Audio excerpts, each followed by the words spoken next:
नमस्कार दर्शक हो, नीर महाराष्ट्र या बातमीपत्रात आपले स्वागत आहे। आज आपण बेडग येथील मंगसुळी चौक येथे आहोत आणि मंगसुळी चौकामध्ये जर आपण पाठीमागे बघितलं तर अतिशय भयानक अवस्था आहे। गटारीचं पाणी अक्षरशः रस्त्यावरती आलेलं आहे आणि इथं नागरी वस्ती आहे, शाळेची मुलं ये जा करतात आणि ही परिस्थिती आणखीन जर 1-2 दिवस राहिली तर खचितच इथं कावेरी सारखे भयंकर आजार सुद्धा होण्याची विस्थाप होण्याची शक्यता आहे। कारण हे पाणी आहे महिला मिश्रित पाणी, हे गटारीतून बाहेर पडतंय आणि गटारीचं काम आणि या रोडचं जे काम चालू आहे ते अतिशय संत गतीने चालू आहे आणि अनेक वेळा याच्यावर निकृष्ट दर्जाचं काम चालू आहे म्हणून तक्रारी सुद्धा आहेत।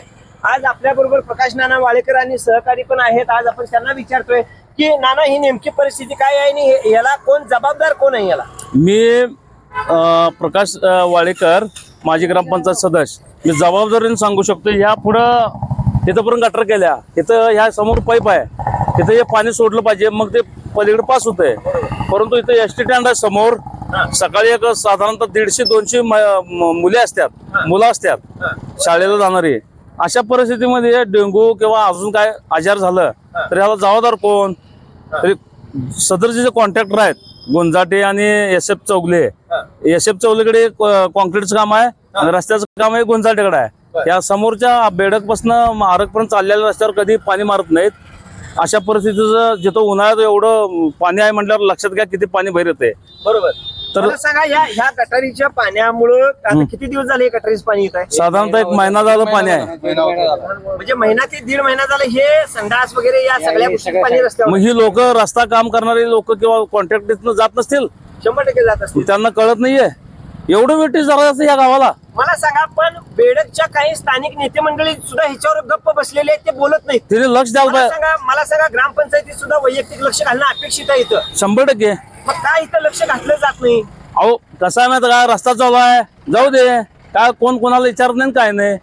मात्र नागरिकांचं आरोग्य याच्यामुळे धोक्यात येणार आहे। 100% धोक्यात आता आलंय। या परिसरातलं लहान मुलं चेक करून बघा, 100% त्यांना ऐक नाही ताप वगैरे अशा प्रकारचा आजार होणार। यातनं 2 व्हीलर असतील, 4 व्हीलर सुद्धा यातनं जातात आणि हे महिला मिश्रित पाणी हे म्हणजे याचा फैलाव होतोय। हो सगळीकडे रोग आणि पाऊस पडला नाही अजून मोठ्या प्रमाणात सगळीकडे पसरतंय।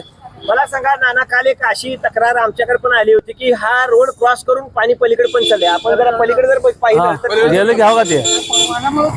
हो बरोबर आहे। हे एसटी स्टँड आहे समोरचं, अगदी समोरच एसटी स्टँड आहे। इथं मुली उभारणार कुठं, कसं काय करणार सांगा?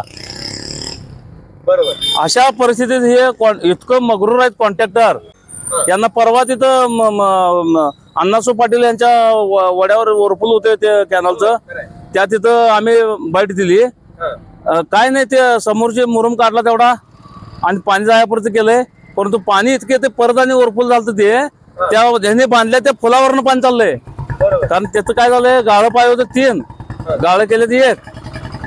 असं जागी विषय आहे ह्यो, तर गावातला विषय आहे, अत्यंत महत्वाचा विषय आहे। सदरच्या कॉन्ट्रॅक्टरनं त्वरित उद्याच्या उद्या हे दुरुस्त करून ह्या गटरला जोडून पास करावं पाणी, अन्यथा कुठेही काम करून देणार नाही। इशारा देतो मी परत, पहिला एकदा दिलाय, आता 2-3 वेळा समजावून सांगितलंय। रोडवर पाणी फक्त बेडक इकडे वसाहतीपर्यंत आणि इकडे एवढं मारतात सकाळी एक खेप आणि प्रचंड धुराळा उडतो त्या कवठी झाडाकडे। ऍक्सिडेंट होण्याची शक्यता आहे। ऍक्सिडेंट 4 वेळा झाल्या, 4 माणसं मेल्यात। नाना यांच्यावर सदोष मनुष्यवधाचा गुन्हा 100% गुन्हा बसतोय। कॉन्ट्रॅक्टरवर जे गुंजाटे म्हणून आहेत नाही, कॉन्ट्रॅक्टर लिडर असोसिएशनचे अध्यक्ष, त्यांच्यावर गुन्हा बसतोय।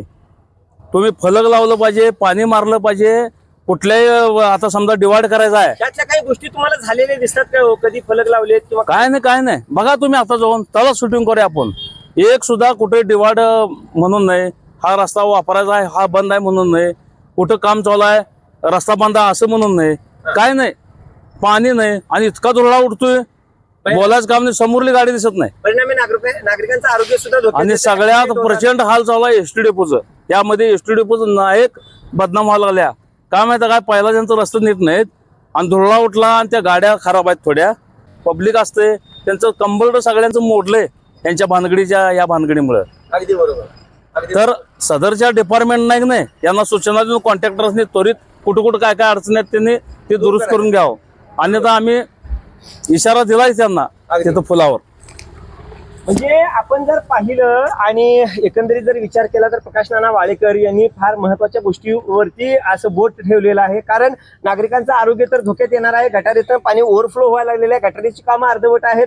चौगुले असतील, गुंजाटे असतील, या कॉन्ट्रॅक्टरांनी बेडग येथील जे काम आहे ते निकृष्ट दर्जाचं न करता चांगल्या पद्धतीनं काम करावं. नागरिकांचं आरोग्य धोक्यात येऊ नये, विद्यार्थ्यांचे हाल होऊ नयेत यासाठी त्यांनी प्रयत्न करणं अपेक्षित आहे. कामाची गती वाढवणं अपेक्षित आहे. काम चांगल्या पद्धतीनं होणं अपेक्षित आहे. मात्र प्रकाश नाना वाळेकर यांनी एक प्रकर्षाने गोष्ट सांगितली की बेडगचे नेते मंडळी याच्या संदर्भात मूग गिळून गप्प आहेत. का गप्प आहेत? शंका उत्पन्न होते आपणाला की बाबा बेडगचे नेते मंडळी का बोलत नाहीत? सामान्य माणसं, सामाजिक कार्यकर्ते, आंदोलनकर्ते ह्याच्यावर बोलतात, मात्र बेडगचे नेते मंडळी का बोलत नाहीत? काय कारण असावं हे तुम्ही कमेंटमध्ये जरूर कळवा की बेडगचे नेते मंडळी या जे रोडचं काम चालू आहे याच्या संदर्भात, या निकृष्ट कामासंदर्भात किंवा अनेक ज्या ऍक्सिडेंट झाले, काही दुर्घटना घडल्या या संदर्भात बेडगचे नेते मंडळी जिथं बोलत नाहीत तिथं नक्कीच दाल में कुछ काला है अशी म्हणण्याची ही वेळ आहे.